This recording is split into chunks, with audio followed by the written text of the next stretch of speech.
ब्रेकनंतर आपल्या सगळ्यांचं पुन्हा एकदा स्वागत। कोल्हापूरच्या गडहिंग्लज तालुक्यातील बड्याची वाडीमध्ये रस्त्याअभावी एका आजीला बैलगाडीतून रुग्णालयात नेण्यात आले। गेल्या अनेक वर्षांपासून इथे रस्त्यासाठी संघर्ष सुरू आहे। वारंवार मागणी करून देखील रस्ता होत नसल्याने या विधानसभा निवडणुकीत ग्रामस्थांनी मतदानावर बहिष्कार टाकण्याचा इशारा दिला। मात्र विधानसभा निवडणुकीच्या तोंडावर प्रशासनाने याची दखल घेत हा रस्ता आम्ही पूर्ण करून देऊ अशी ग्वाही ग्रामस्थांना दिली। मात्र निवडणूक संपताच सोयीस्कररित्या जिल्हा प्रशासनाने मागणीकडे दुर्लक्ष केलं। आज सुद्धा हे ग्रामस्थ रस्त्यापासून वंचित आहेत।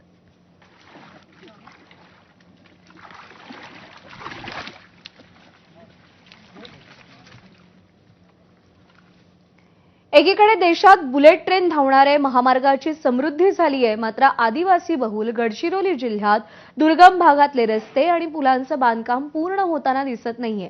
आदिवासी बांधवांना तुडुंब भरलेल्या नदी नाल्यातून जीवघेणा प्रवास करावा लागतोय। 5 दिवसांपासून गडचिरोली जिल्ह्यामध्ये पाऊस सुरू आहे। अशातच गुंडेनूर नालाही खळखळून वाहत असून या नाल्यातून दुचाकी खांद्यावर घेऊन नाला पार करतानाची दृश्य समोर आली।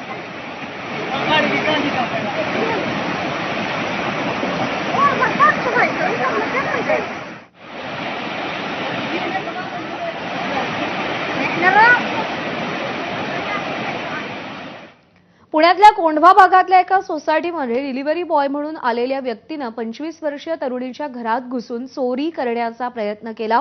आरोपीने तरुणीच्या घराची बेल वाजवली। तिने घराचं दार उघडलं, मात्र आपण काहीही ऑर्डर केलं नाही असं सांगण्याचा तिने प्रयत्न केला। मात्र तोपर्यंत आरोपीने त्याच्याकडील स्प्रे तरुणीच्या चेहऱ्यावर मारला आणि तो घरात शिरला। बुधवारी रात्री हा प्रकार घडला असून पोलीस त्याचा शोध घेत आहेत।